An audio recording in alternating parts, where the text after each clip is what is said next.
అందరికీ నమస్కారం. Bhogapuram airport Bhogapuram airport నిర్మాణానికి సంబంధించి చాలా చర్చలు జరుగుతున్నాయి. క్రెడిట్ చోరీ గురించి కూడా చాలా చర్చలు జరుగుతున్నాయి. రేపు ఆగస్టు 1వ తారీఖున దేశ ప్రధాని నరేంద్ర మోదీ గారి చేతుల మీదుగా ప్రారంభోత్సవానికి కూడా నోచుకుంది. భోగాపురం ఎయిర్పోర్ట్, ఇంటర్నేషనల్ ఎయిర్పోర్ట్ నిర్మాణంలో ఎవరి భాగస్వామ్యం ఎంత, ఎవరి క్రెడిట్ చోరీ చేయాల్సినటువంటి అవసరం ఉంది అన్నది స్పష్టంగా ఒక్కసారి వెనక్కి వెళ్ళి ఆలోచిస్తే విషయం అంతా మనకు అర్థమైపోతుంది. రాష్ట్ర విభజన జరిగిన తర్వాత 2014లో ఏర్పాటైనటువంటి మొదటి ప్రభుత్వం చంద్రబాబు నాయుడు గారి ప్రభుత్వం. చంద్రబాబు నాయుడు గారి కాలంలోనే భోగాపురం ఇంటర్నేషనల్ ఎయిర్పోర్ట్ అక్కడికి విశాఖపట్నం నుంచి షిఫ్ట్ చేయాలని ఆలోచన చేసే దానిలో భాగంగా ప్రయత్నాలు ప్రారంభించడం జరిగింది.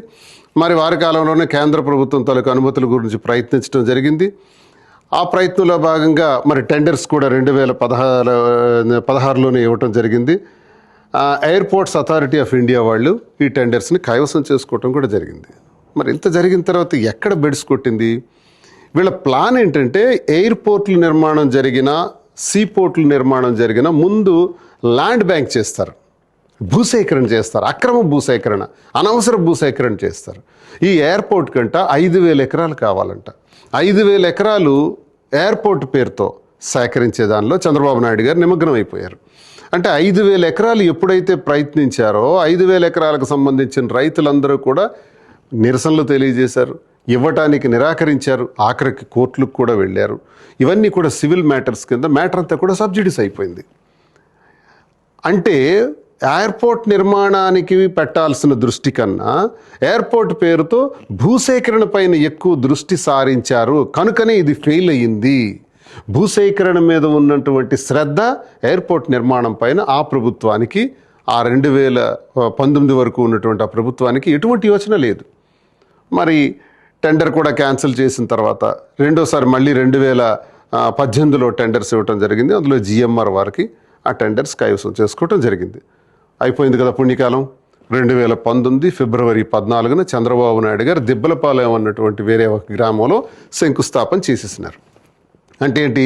ఇలాంటి శంకుస్థాపనల కోసం కొన్ని వేల శిలాఫలకాలు 2019లో వేయటం జరిగింది. అందులో భోగాపురం ఇంటర్నేషనల్ ఎయిర్పోర్ట్ కూడా ఓ శిలాఫలకం అయిపోయింది. 2019కి ప్రభుత్వం మారింది. జగన్మోహన్ రెడ్డి గారు ముఖ్యమంత్రి అయ్యారు. అప్పటికి జగన్మోహన్ రెడ్డి గారి ఉద్దేశం ఏంటంటే విశాఖపట్నంలోనే పోర్టు కొనసాగిస్తే సరిపోతుంది కదా ఇంటర్నేషనల్ ఎయిర్పోర్ట్ అన్నది ఆయన భావనలో ఉండేది. భోగాపురం షిఫ్ట్ చేస్తే ఇదంతా అనువైన ప్రదేశమా కాదా, ఇది డిస్టెన్స్ ఇవన్నీ చూసుకుంటే సరిపోతుందా లేదన్న ఆలోచనలో ఉన్నటువంటి పరిస్థితుల్లో విశాఖపట్నం కన్నా మళ్ళీ ఇక్కడే పెడితే బాగుంటుంది, ఎలాగూ ప్రారంభించారు కాబట్టి దీన్ని నేను పూర్తి చేసిస్తాను అన్నటువంటి ఉద్దేశంతో ఆయన ఆలోచనలో భాగంగా ఈలోగా కరోనా వచ్చింది. ఒక 2.5 ఏళ్ళు అతలాకుతలం చేసింది రాష్ట్రాన్ని, దేశాన్ని, ప్రపంచాన్ని కూడా. ఈ పరిస్థితుల్లో కూడా ఎక్కడా తగ్గకుండా వారి ప్రయత్నాలన్నీ చేయటం జరిగింది. ఏదైతే జిఎంఆర్ కంపెనీకి ఇచ్చినటువంటి టెండర్స్ ఉన్నాయో అదే కొనసాగిస్తూ ఆ ప్రాంతంలో జగన్మోహన్ రెడ్డి గారి ప్రభుత్వం వచ్చిన తర్వాత ఫస్ట్ వెంటనే ల్యాండ్ ఎక్విజిషన్, R&R ప్యాకేజెస్, ఎన్ఓసీలు ఇవ్వటం, సైట్ క్లియరెన్స్ ఇవ్వటం, భద్రతా అనుమతులు కూడా ఇవ్వటం, విద్యుత్ కానీ, ఇంటర్నల్ రోడ్స్ కానీ, నీరు కానీ, అలాగే ఏరోనాటికల్ సర్వీసెస్ ఇవన్నీ కూడా ముఖ్యంగా ఆర్థిక పరమైనటువంటి సమీకరణలు చేయటం.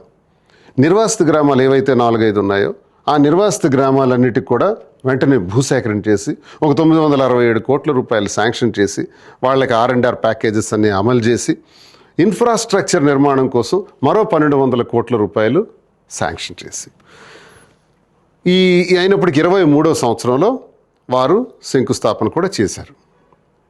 23 మే 3వ తారీఖున శంకుస్థాపన చేసి 26వ సంవత్సరం కల్లా ఈ ఎయిర్పోర్టు నిర్మాణం పూర్తి చేస్తానని కూడా స్పష్టంగా తెలియజేశారు ముందుగానే. అంటే జగన్మోహన్ రెడ్డి గారి కాలంలో ఇంచుమించుగా 70% పూర్తయింది. ఎందుకు ఇంత ఫాస్ట్గా పూర్తయింది? ఎందుకు చంద్రబాబు నాయుడు గారి కాలంలో పూర్తి కాలేదు? చంద్రబాబు నాయుడు గారు ఎయిర్పోర్ట్ కన్నా ఎయిర్పోర్ట్ పేరుతో ల్యాండ్ బ్యాంక్ చేసి రియల్ ఎస్టేట్ చేయాలని చూశారు.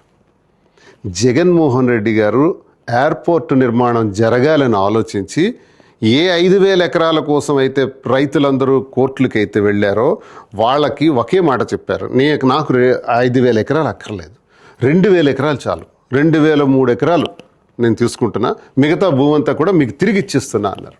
అప్పుడు కోర్టులో ఉన్న కేసులన్నీ కూడా విత్డ్రా అయిపోయి మార్గం సుగమం చేశారు తద్వారా. ఎందుకంటే చంద్రబాబు నాయుడు గారికి జగన్మోహన్ రెడ్డి గారికి ఉన్న తేడా అదే. ఇక్కడ పోర్టు నిర్మాణం జరగాలి అన్నది జగన్మోహన్ రెడ్డి గారి ఉద్దేశం అయితే, ల్యాండ్ బ్యాంక్ జరగాలి, రియల్ ఎస్టేట్ వ్యాపారం చేయాలి పోర్టు తర్వాత అన్నది చంద్రబాబు నాయుడు గారి ఉద్దేశం. అందుకే ఆయన కాలంలో అది బెడిసికొట్టింది ఆ ప్లాన్. మరి జగన్మోహన్ రెడ్డి గారి కాలంలోనే 70% పూర్తి చేసుకుంది. కోర్స్ ప్రభుత్వం మారింది, ఇప్పుడు కూటమి ప్రభుత్వం అధికారంలోకి వచ్చింది. ఆ ఉన్నటువంటి ఆ 20-30%ని ఎలాగో పూర్తి చేయాలి కాబట్టి అది పూర్తి చేసేసి ఈరోజు ప్రారంభోత్సవానికి చేస్తున్నారు. నేను అంటున్నాను, చంద్రబాబు నాయుడు గారి కాలంలో ఇప్పుడు పోర్టు నిర్మాణానికి అడుగులు పడ్డాయా, జగన్మోహన్ రెడ్డి గారి కాలంలో అడుగులు పడ్డాయా? స్పష్టంగా అర్థమవుతుంది కదా. పూర్తిగా పట్టించుకోలేదు కదా.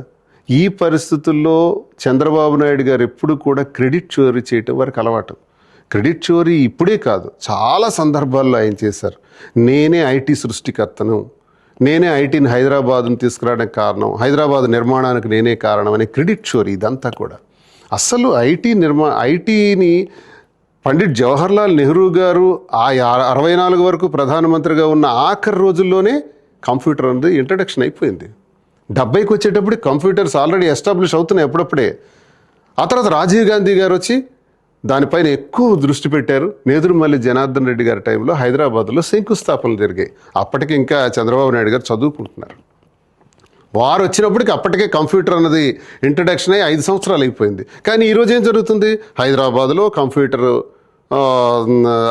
ఐటీ సెక్టర్ని అంతటిని కూడా తీసుకురావడానికి చంద్రబాబు నాయుడే కారణం అన్నది ఆ క్రెడిట్ చోరీ. ఎక్కడ పండిట్ జవహర్లాల్ నెహ్రూ గారి కాలం నుంచి ఆవిర్భవించినటువంటి కంప్యూటర్ సెక్టర్ని ఈయన ఘనతగా చోరీ చేశారు. చోరీ చేసి చెప్పుకుంటుంటారు. ఇప్పుడు జనరేషన్కి అర్థం కాదు, చంద్రబాబు నాయుడే ఐటీ సెక్టర్ అంతా తీసుకొచ్చాడు అనుకుంటారు అందరూ. కానీ ఇది చరిత్ర. ఇది ఒకసారి చరిత్రలోకి వెళ్తే తెలుస్తుంది. దీనికి ఎక్కువగా కృషి చేసింది రాజీవ్ గాంధీ గారు. ఇది మర్చిపోకూడదు. ఎన్నో విషయాల్లో ఆయన క్రెడిట్ చోరీ చేసినటువంటి చరిత్ర. జగన్మోహన్ రెడ్డి గారు నాకు తెలిసి అతను చెయ్యనిది నేను చేశానని చెప్పుకునే తత్వం ఎప్పుడు జగన్మోహన్ రెడ్డి గారిలో లేదు. ఆయన చేశారు, చిత్తశుద్ధిగా చేశారు. ఉత్తరాంధ్ర పైన ప్రత్యేకమైనటువంటి దృష్టి సారించినటువంటి మొట్టమొదటి ఆంధ్రప్రదేశ్ రాష్ట్ర ముఖ్యమంత్రి ఎవరంటే జగన్మోహన్ రెడ్డి గారు. ఎందుకంటే ఇక్కడ తరతరాలుగా ఉన్న కిడ్నీ వ్యాధుల గురించి ఆలోచించిన వ్యక్తి. 700 కోట్ల రూపాయలతో కిడ్నీ ఆసుపత్రి, రీసెర్చ్ సెంటర్, పాతపట్నం ఇక్కడికి 140 కిలోమీటర్ల దూరంలో ఉంటే త్రాగునీరు కోసం పెద్ద పైప్ లైన్స్ వేసి అందరికీ త్రాగునీరు ఇచ్చే కార్యక్రమం. ఇది నాకు తెలిసి మరో 40-50 సంవత్సరాలు కష్టపడినా ఇది జరిగే పని కాదు. కానీ కరోనా సమస్యల్లో కూడా 2 ఏళ్లలోనే ఇది పూర్తి చేసి కిడ్నీ సమస్యల్ని తరిమి కొట్టినటువంటి జగన్మోహన్ రెడ్డి గారు. అంతేకాదు 70 ఏళ్ల కాలం నుంచి భావనపాడు పోర్టు గురించి, సీ పోర్టు గురించి మాట్లాడుకుంటున్నాం శ్రీకాకుళం జిల్లాలో. అది ఎప్పుడు అభివృద్ధికి నోచుకోవాలి, అది ఎప్పుడు ప్రారంభం కాలా. కానీ జగన్మోహన్ రెడ్డి గారు వచ్చిన తర్వాత మూలపేట పోర్టు నిర్మాణానికి కూడా 2023 ఏప్రిల్ 19న శంకుస్థాపన చేస్తే అది నా చేతుల మీదే 70% పూర్తి చేయించారు జగన్మోహన్ రెడ్డి గారు. నేను స్వయంగా దగ్గరుండి పూర్తి చేయించాను. ఈ 25వ సంవత్సరం నాటికి ఆ పోర్టు ప్రారంభం కావాలి, ఎగుమతులు దిగుమతులు. ఈరోజు 26వ సంవత్సరం వచ్చింది, కానీ ప్రారంభం కావట్లేదు. ఎందుకంటే మళ్ళీ భూసేకరణ ప్రారంభిస్తున్నారు. భూసేకరణ ఎందుకు? పోర్టుకి 1200 ఎకరాల్లో మేము పూర్తి చేసేస్తున్నారు జగన్మోహన్ రెడ్డి గారు. భూసేకరణ అంతా జరిగిపోయింది, చాలు. ఆనాడు భావనపాడు సీ పోర్టుకు కూడా 15,000 ఎకరాలు కావాలి, లేకపోతే పోర్టు నిర్మాణం జరగదని చెప్పారు. దేశంలో ఏ పోర్టుకి 15,000 ఎకరాలు ఉంది? ఎక్కడ చూసినా 2,000 ఎకరాల లోపే సీ పోర్టులు ఉన్నాయి. అలాగే ఎయిర్పోర్ట్లు చూసుకున్నా 1800 ఎకరాలు, 1500 ఎకరాలు. ముంబై ఎయిర్పోర్ట్ కూడా 2,000 ఎకరాలు లోపే. మరి ఇక్కడ ఎందుకంటే 5,000 ఎకరాలు భోగాపురం ఇంటర్నేషనల్ ఎయిర్పోర్ట్ కోసం? అక్కడే ఆ భోగాపురం ఇంటర్నేషనల్ ఎయిర్పోర్ట్కి నష్టం జరిగింది. సకాలంలో ఇప్పటికే ప్రారంభించవలసినటువంటి పోర్టు చాలా లేట్ అవ్వడానికి ప్రధానమైనటువంటి కారణం. కాబట్టి జాగ్రత్తగా ఆలోచిస్తే చిత్తశుద్ధిగా పోర్టు నిర్మాణాన్ని పూర్తి చేయాలనుకున్నటువంటి వ్యక్తి జగన్మోహన్ రెడ్డి గారు. భోగాపురం ఇంటర్నేషనల్ ఎయిర్పోర్ట్ యొక్క క్రెడిట్ జగన్మోహన్ రెడ్డి గారికి వెళ్తుంది. అంతేకాదు ఉత్తరాంధ్రలో ఒక గొప్ప పేరును కూడా తెలుగువారి అందరికీ ఆరాధ్య దైవం, తెల్లదొరల గుండెల్లో నిద్రపోయినటువంటి వ్యక్తి, 7 సముద్రాల ఆవల ఉన్న మీ గుండెల్లో నిద్రపోతాను అని చెప్పినటువంటి వ్యక్తి, అలాంటి పోరాట యోధుడు. స్వతంత్ర పోరాట సమయంలో మరి తెల్లదొరలకు తన గుండె చూపించి రాజీకని రప్పించిన తర్వాత తుపాకులతో తూటాలతో కాల్చిస్తే ఆ శరీరం నుంచి వచ్చినటువంటి రక్తపు బొట్లతో నా శరీరం నుంచి కారే ప్రతి రక్త బొట్టు నుంచి కూడా వందలాది మంది నా అనుచరులు పుడతారు అని చెప్పినటువంటి ఉత్తరాంధ్ర మన్యం దొర అల్లూరి సీతారామరాజు. అల్లూరి సీతారామరాజు గారి పేరును కూడా అల్లూరి సీతారామరాజు ఇంటర్నేషనల్ ఎయిర్పోర్ట్ అని పేరు పెట్టిన వ్యక్తి కూడా జగన్మోహన్ రెడ్డి గారే. ఈ క్రెడిట్ కూడా జగన్మోహన్ రెడ్డి గారికి వెళ్తుంది.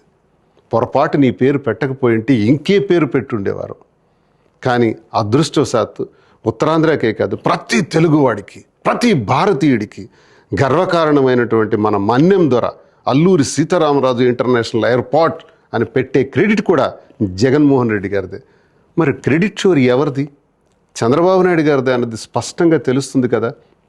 చరిత్ర అంటూ ఒకటి ఉంటుంది. మనం చేసే పనులు మంచివా చెడ్డవా, మన పనుల్లో నిజాయితీ ఉందా లేదా అన్నది ప్రజలు ఎప్పుడూ గమనిస్తూనే ఉంటారు. చరిత్ర ఉన్నంత వరకు కూడా భోగాపురం ఇంటర్నేషనల్ ఎయిర్పోర్ట్ జగన్మోహన్ రెడ్డి గారి ఘనత, అది వారి క్రెడిటే అని స్పష్టంగా నేను ఈ సందర్భంగా తెలియజేస్తున్నాను. అందరికీ నమస్కారం.